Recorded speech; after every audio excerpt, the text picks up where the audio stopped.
A continuación, Psicolife.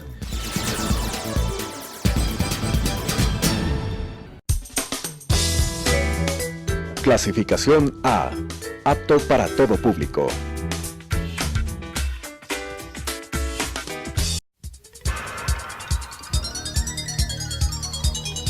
Las opiniones vertidas en este espacio por la producción y dirección del programa son de exclusiva responsabilidad de sus autores y de quienes intervienen en ellos.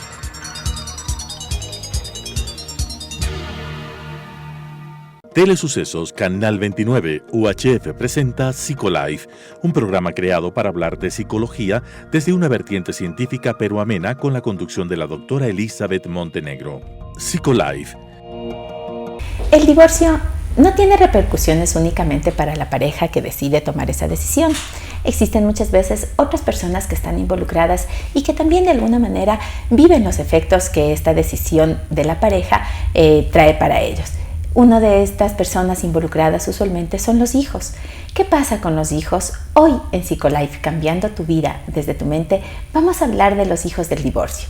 Queremos hacer un abordaje sobre cómo afecta a los niños y a los jóvenes la separación de sus padres, el tener que escoger muchas veces de pronto el vivir con uno de ellos y cómo va a afectar también a futuro en su vida, en la formación de pronto de sus vínculos afectivos, es el haber vivido y el haber crecido con padres separados. Qué bueno contar con ustedes en esta ocasión y también queremos dar la bienvenida a nuestra especialista en este tema.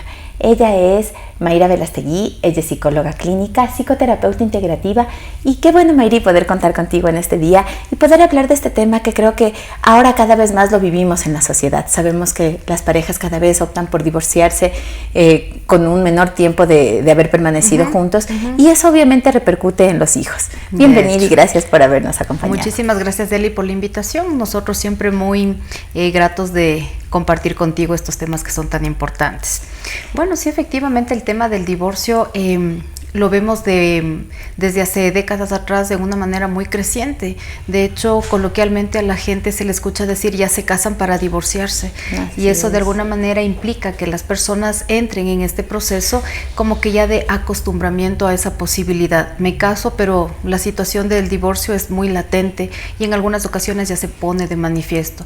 Como tú bien lo mencionabas, dentro de todo este proceso tenemos que tomar en consideración que si bien es cierto en la pareja ya se genera una disfuncionalidad en su relación, indiscutiblemente las repercusiones van para sus hijos. Y los hijos, dependiendo de la edad en la que ellos van desarrollándose, pues van a tener diferentes representaciones de lo que implica el divorcio en su vida. Y obviamente para ellos el sentimiento de culpa, el sentimiento de malestar, las quejas somáticas pueden ser indicadores de que algo está pasando. A lo mejor no les resulta nada fácil poder transmitir a sus padres sus sentimientos, su malestar, pero muchas sensaciones y emociones están viviéndose al interior de cada uno de ellos. Las estadísticas dicen que las parejas duran casadas aproximadamente 14 años, ¿no? Entre 10 y 14 años. Así es.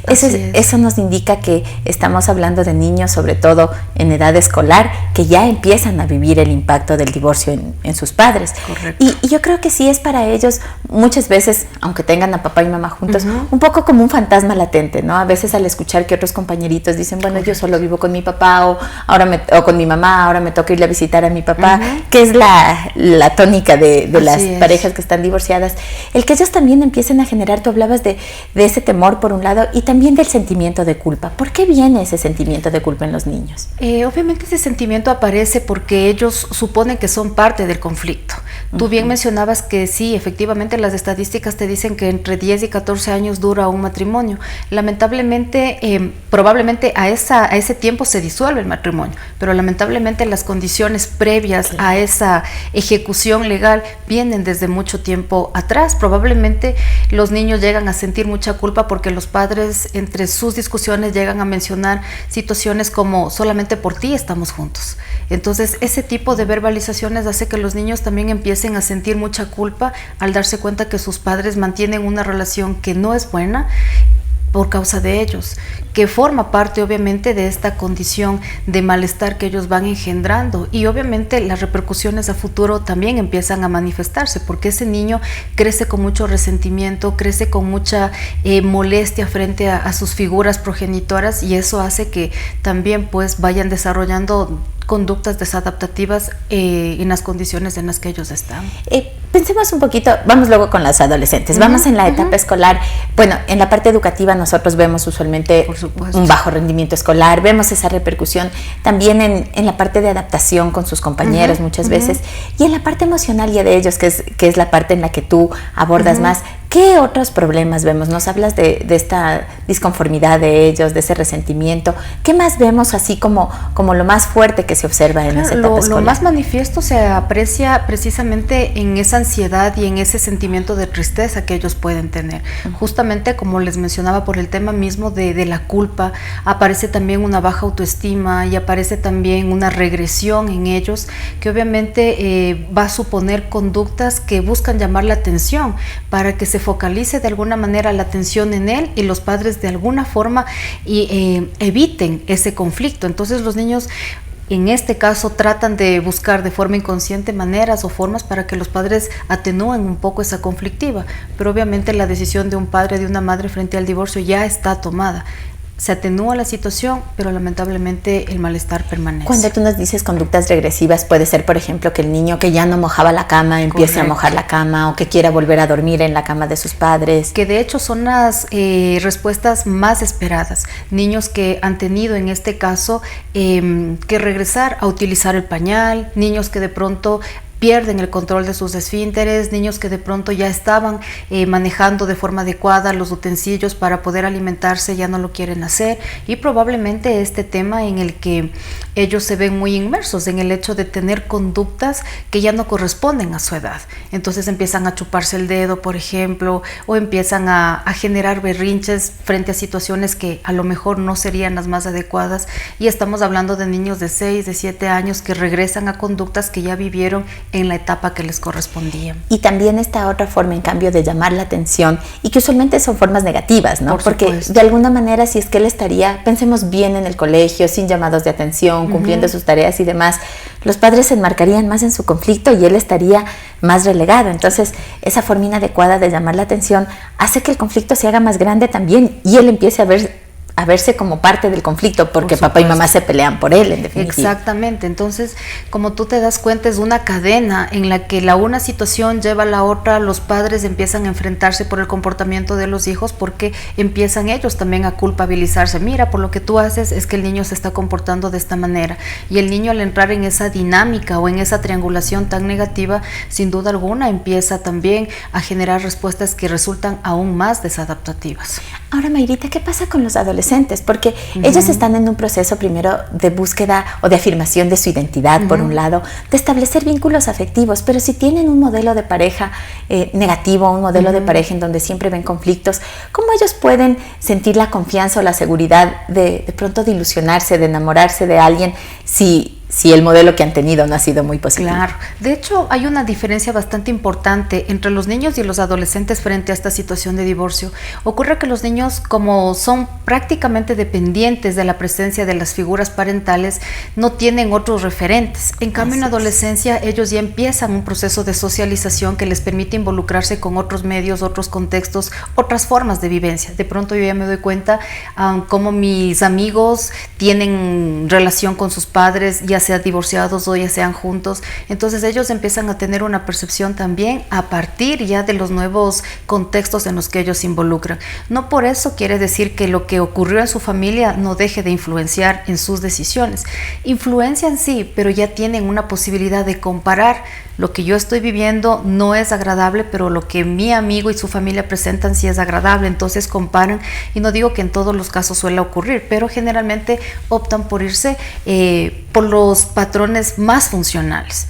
Y de pronto, en este hecho de involucrarse con parejas, tratan de alguna manera de no replicar lo que ellos vivieron o la experiencia que tuvieron en su familia. Pero eso también les pone en una condición de vulnerabilidad y de riesgo, porque de pronto, totalmente, al sentirse tal vez tan tan rechazados como ellos pueden estarse percibiendo en casa, el buscar el afecto en otro lado les puede hacer desbordarse y tomar decisiones que no sean las más apropiadas. Sin duda alguna, en los adolescentes surge una condición distinta y es el tema de la carencia en afectos que ellos tienen. Y lo que tú mencionas es una condición bastante necesaria de considerarla al momento que ellos entran en procesos de ayuda psicológica, porque sí, son mucho más vulnerables y sobre todo influenciables. Entonces sabemos que nuestra sociedad está de alguna manera agolpada por personajes que no necesariamente se acercan a ti con un propósito positivo. Entonces eso hace que estas personas sean tan vulnerables para entrar en otro tipo de hechos. Pero obviamente estamos viendo todo lo negativo de las respuestas que un divorcio puede dejar. Del otro lado, también podemos suponer que un divorcio sí puede generar mayor estabilidad a la pareja como tal y a los hijos. Y eso iba justamente porque decía, bueno, hemos dado un panorama de las cosas o los impactos que van viviendo en esos momentos, cuando se va gestando la decisión de la separación. Pero muchas veces esa separación, y ya cuando el divorcio se ha consumado como tal, implica que la familia tenga que reestructurarse nuevamente. Muchas veces la madre es la que usualmente queda a cargo de los hijos y ella tendrá que asumir otros roles también frente a eso. ¿Cuánto tiempo? Primero, ¿es posible hacer un proceso de preparación terapéutica? Por ejemplo, la pareja dice, bueno, nos vamos a divorciar, acuden donde ti, dicen, queremos que le prepare a nuestro hijo a nuestra hija para que viva esa situación de divorcio. ¿Es posible eso? De hecho, sí, efectivamente, ha aumentado el número de consultas precisamente con esa demanda, en el hecho de que los padres que maduramente han tomado una decisión frente a esta relación de pareja en la que dicen, creo que no es adecuado continuar de esta manera, lo analizan, lo hablan, han pasado un proceso previo de pareja para disolver su matrimonio, su hogar. No necesariamente la terapia tiene que encaminarse hacia la posibilidad de mantenerlos juntos. Hay decisiones que están tomadas y simplemente de forma responsable ellos quieren que este proceso se lo haga de una manera mucho más adecuada, sobre todo cuando hay hijos. Y sí, efectivamente, se entra en ese proceso de pareja, en la asunción del rol que ellos van a cumplir, ya no de pareja, sino de padre padres y madre. Entonces, en ese instante es cuando ellos sí necesitan una guía, una orientación para saber y cómo le decimos a nuestro hijo que esto va a ocurrir, cuáles son, como los papás suelen decir, qué pasos tenemos que seguir para que mi hijo tenga la menor afectación posible. Y sí, eso pasa. Entonces, ¿qué es lo que vamos trabajando con los padres? Hay una decisión tomada y esa decisión tomada es la que paulatinamente tenemos que irle transmitiendo a los hijos, hablando de una nueva estructura de familia, hablando de la presencia permanente de papá y mamá, en el hecho de que ellos no es que están divorciándose del niño, están divorciándose de la pareja, ayudarles a entender un poco qué implica este divorcio. El divorcio es una separación física, y en la pareja obviamente una situación de separación emocional, pero para el niño eso tiene que estar muy claro. Lo que se separa es con la condición física, más no la condición emocional. Esto disminuye entonces ese sentimiento de culpa del que tú nos hablabas, y también ayuda de alguna manera a conciliar, a reconciliarse a los hijos con sus padres frente a ese hecho de decir, bueno, ellos se están alejando, pero vamos a tener una familia diferente, sí, pero tal vez más estable, más equilibrada. De hecho, los niños empiezan a notar esa situación. Los papás, ante esa necesidad de transmitir la decisión que están tomando, se muestran muy tensos dentro de casa. No saben cómo decirles, pero el momento que ya empezamos a hablar de esa situación, los niños también empiezan a sentirse mucho más tranquilos y mucho más relajados. Hace un par de meses teníamos la experiencia con una familia que entró en este proceso, tal cual, para saber qué hacemos con nuestro hijo. El niño sabía todo. Ante los papás y mi persona, en un momento de la terapia le decía al niño, ¿y tú para qué crees que has venido acá a la consulta? El niño de 7 años decía con mucha claridad, yo sé que mis papás se van a separar, yo sé que mis papás se van a divorciar. ¿Y qué es para ti el divorcio? Que mis papis estén separados, uno en un lado, yo y el otro en otro lado. A lo mejor yo me voy a quedar con mi mamá, pero sé que mi papá va a estar con nosotros. Entonces el niño ya sabía todo lo que estaba pasando, pero obviamente lo que a los padres les hace falta es poder transmitir esa información. El niño ya escucha, ya aprecia, ya observa, y es como que se va adaptando a esa condición. A veces los padres sienten mucho temor de decirlos, porque ahora la culpa se genera en ellos. Entonces ya con el proceso de ayuda psicológica lo que hemos conseguido es que los padres también entren en ese proceso de transparencia en cuanto a lo que está ocurriendo al interior de la familia, y los hijos obviamente van entendiendo en función de lo que se les vaya mencionando. Ahora, cuando la pareja ya se separa totalmente, esa separación física a la que tú haces referencia, se viene una suerte de ajuste grande, ¿no es cierto?, para ellos, tanto para el papá que está afuera como para el nuevo núcleo familiar que se ha formado. ¿Cuánto tiempo aproximadamente? Yo entiendo que cada familia vive un proceso individual, pero aproximadamente existe un tiempo como para poder lograr estabilizarse de alguna manera y empezar a funcionar nuevamente adecuadamente. Recordemos que sí, efectivamente se puede dar un poco de poner límites, ¿no? Como tú bien lo decías, no necesariamente en todos funciona de la misma manera, pero más o menos lo que se puede vincular a esta situación es como un proceso de duelo. Entonces, para los hijos, para la esposa, para el esposo que ya está terminada esa relación, tiene que atravesar un proceso de duelo en el que asimilamos la pérdida, en el que nos adaptamos a la nueva situación, porque esto de hecho es un proceso de pérdida.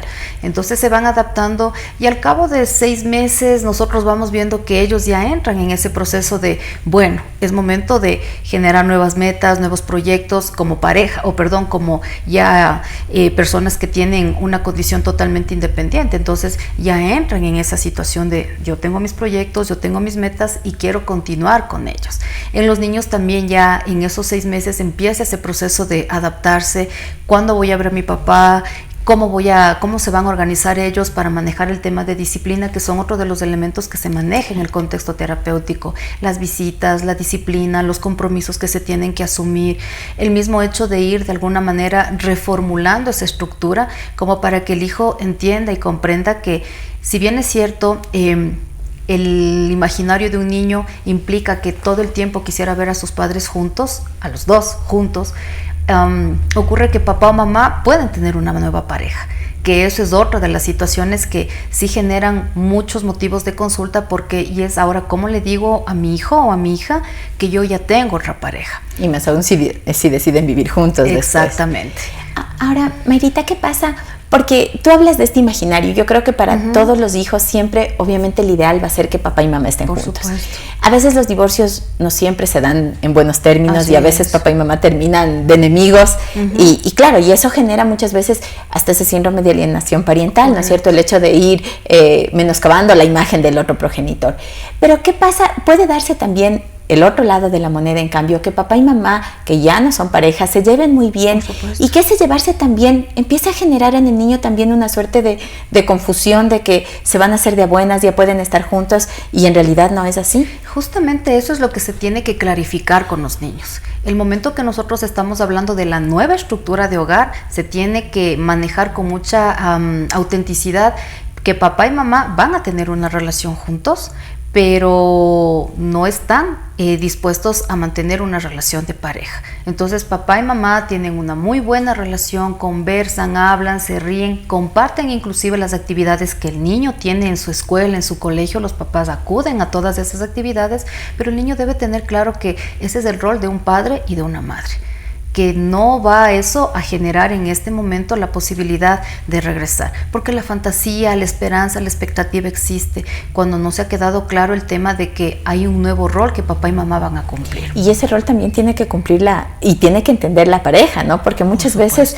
después del divorcio empiezan a darse cuenta que se llevan tan bien que pueden generarse confusiones en ese sentido. Indudablemente, o sea, hablábamos hace un momento de una cadena de situaciones que pueden darse en esta situación, y sí, indiscutiblemente la nueva pareja tiene que estar muy presta a involucrarse en esta situación. Hay límites, desde luego, ¿no? Porque obviamente hay hechos o situaciones que no son del todo pertinentes que ocurran. Entonces, si bien es cierto, mi pareja se lleva muy bien con la mamá de sus hijos, no por eso todos tenemos que estar a la vez en un mismo sitio, en un mismo espacio, porque eso va a generar confusión y conflictos. Entonces, sí es preciso también generar determinados límites, de acuerdo a lo que cada uno vaya aceptando también, que es otra de las condiciones que hay que manejarlas. Hablabas también de los temas de disciplina. Muchas veces los niños te dicen, es que yo en la casa de mi papá tengo mi cuarto y tengo estas cosas, en la casa de mi mamá tengo esto, en la casa de mi papá me dejan, qué sé yo, por ejemplo, comer en el dormitorio, donde mi mamá no. ¿Cómo mediar eso para que no se cree un conflicto y los niños vean, porque ocurre muchas veces a la persona con quien viven como el malo de la película, es. porque es el único que pone límites y el papá o la mamá del fin de semana, en cambio, el que complace en todo. Exactamente, es justo uno de los temas que se aborda. No podemos hablar de papá bueno y mamá mala o viceversa. Lo que siempre se trata de mantener es que exista una disciplina totalmente compartida.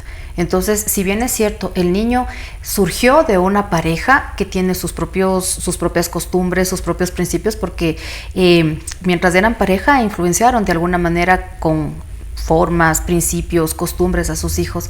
Es eso lo que se tiene que mantener. No es el hecho de que ahora que ya está en mi casa vamos a inculcar otro tipo de comportamientos. No, eso se tiene que mantener, que es otro de los acuerdos a lo que los padres llegan. Entonces se van generando estrategias como, por ejemplo, yo mamá, mira, te voy a comentar a ti que el niño tuvo este comportamiento inapropiado en la escuela y por eso tiene una sanción frente a este tipo de comportamiento. Por favor, mantén eso. Y claro, los padres tienen que entrar en ese proceso de acuerdos y negociaciones también, porque eso es lo que genera en este caso una buena relación de padres y el hijo aprecia eso. Entonces sí podemos ver, estamos hablando en este momento de la situación más positiva, ¿no? Sí se pueden ver familias en las que papá y mamá hablan y acuerdan generar algún tipo de disciplina con el hijo, y el hijo también sabe que no puede manipular ni a uno ni al otro. Cuando nosotros hablamos en el caso contrario de esa disfuncionalidad en la pareja, el niño aprende a manipular, el adolescente aprende a manipular y sabe cuáles son los espacios y contextos en los que él puede obtener lo que él quiera, y obviamente esa falta de límites va a generar otro tipo de inconvenientes. Ahora, Mayrita, con todo lo que tú nos estás mencionando, en este sentido positivo, obviamente, ¿no es cierto?, de acompañamiento y de llevar una separación saludable para todos, incluidos los hijos, se va rompiendo un poco esa idea de que se manejaba antes, el hecho de decir, si viene de papás divorciados, muy posiblemente también se divorciará, un poco como esa cadena que te condenaba como hijo, de alguna manera, a reproducir lo mismo que viviste en tu familia. ¿Se rompe un poco ese esquema? Ya se rompe ese esquema, porque de alguna manera yo creo que es una condición hasta cultural lo que ya vamos viviendo en este momento, ¿no? Antes la familia duraba eternamente y posterior a eso se vieron situaciones como que, si bien es cierto, vivieron juntos pero no fueron felices, y después ya empezamos a ver que pueden ser felices estando separados, y yo puedo construir personalmente una relación que me favorezca y con la que yo pueda estar bien, y también tengo la posibilidad de decidir en qué momento se concluye esa relación. No creo que se puedan en este momento ya suponer que hay una determinación de que de padres divorciados los hijos construirán hogares que no puedan ser funcionales. Ya no se va apreciando eso. Lo que yo sí me he percatado en las consultas que tengo con mis pacientes es el mismo hecho de que sí, yo provengo de un hogar en el que mis padres se divorciaron cuando yo tenía, qué sé yo, cualquier edad, pero yo no quiero eso. Yo necesito que eso cambie o se modifique, y si estoy cometiendo los mismos errores que en aquel momento, estoy dispuesto a hacer todo lo que tenga que hacer para cambiar. Ya forma parte de su estructura de personalidad, de los objetivos y metas que se planteen, pero yo sí me voy dando cuenta de que hay una evolución en ese pensamiento. Entonces, si mis padres se divorciaron, yo no quiero hacer lo mismo. Yo quiero saber qué representa tener un hogar que pueda construirse por mucho tiempo. Y eso que tú nos decías del vacío afectivo que pueden tener en un momento determinado, este hijo ya adulto, ¿no es cierto?, joven, que vino de un hogar de padres divorciados, puede ser a través de un proceso terapéutico, a través de un proceso de reconocimiento en él, identificando y mejorando esa parte, llenando, digamos, de alguna manera ese vacío. Claro, lo que ocurre es que se le tiene que dar una resignificación a esa carencia que él vivió en aquel momento. De lo que yo puedo apreciar y de mi experiencia, sí podemos suponer que esas carencias más se aprecian en personas que surgen de hogares que han terminado las relaciones de una manera completamente disfuncional, y un padre que ya forma parte de un pasado en el que ellos lo único que recuerdan es gritos y golpes y todo aquello. Entonces, en esas familias en las que la agresión física, verbal, psicológica se ha dado, es en donde mayores carencias se aprecian en los adultos. Y claro, en ellos lo que corresponde es otorgarle un significado diferente, porque esa carencia viene acompañada de culpa, viene acompañada de un malestar en el que ¿por qué no hice todo lo que pude haber hecho en aquel momento para que mis padres no se separaran? Entonces son hechos que van sumando, ¿no? Ahí es cuando se aprecia personas con muy baja autoestima, personas que probablemente se sienten muy inseguras y no tienen la posibilidad de reconocer sus propias habilidades y capacidades, y están de alguna manera enfrentando la vida con una fachada que no la tienen. Entonces es, como yo suelo decirles a los pacientes, una máscara que ellos se ponen frente al mundo, pero es una máscara muy desgastante porque me estoy mostrando de una manera en la que en realidad no me siento. Ahora, hemos hablado de estas separaciones y de estos divorcios cuando los niños han vivido en este contexto familiar, cuando han estado juntos. Pero muchas veces se dan separaciones antes de. O sea, por ejemplo, la pareja se conformó de alguna manera, la chica o la mujer se quedó embarazada y la pareja se diluye en ese momento. Y este niño vive una separación desde que nació prácticamente, o desde antes inclusive. ¿El impacto es similar para ellos? ¿Es diferente? La adaptación es distinta.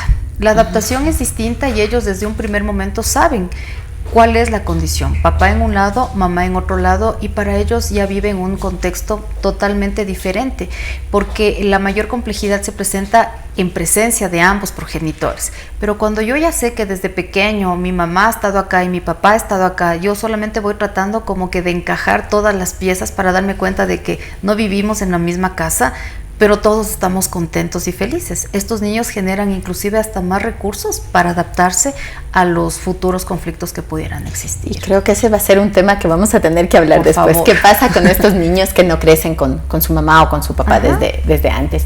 Y bueno, yo creo que siempre nos queda cortito el tiempo, Mayrita. Quiero agradecerte mucho porque de alguna manera tú decías, esta situación la vemos con mucho más recurrencia en nuestro medio y es importante que nos vayamos educando en ese sentido, que vayamos entendiendo que no hay cadenas que se van a ir reproduciendo siempre como antes las pensábamos, que un divorcio no tiene que ser siempre un mal divorcio, que mucho menos si es que hay hijos involucrados, tiene que ser un divorcio en el cual la pareja decida y no se olvide de que nunca van a dejar de ser padres y que en función de eso tienen que continuar manteniendo una relación que sea armónica por el bienestar de los hijos. Gracias por habernos acompañado en esta edición de Psicolife, cambiando tu vida desde tu mente. Les invitamos a continuar escribiéndonos y sugiriéndonos los temas que son justamente parte de estos programas, a seguirnos a través de nuestras redes sociales en Facebook, SEADI Psicología, y también a través de YouTube en Telesucesos Psicolife. Hasta una próxima. Las opiniones vertidas en este espacio por la producción y dirección del programa son de exclusiva responsabilidad de sus autores y de quienes intervienen en ellos.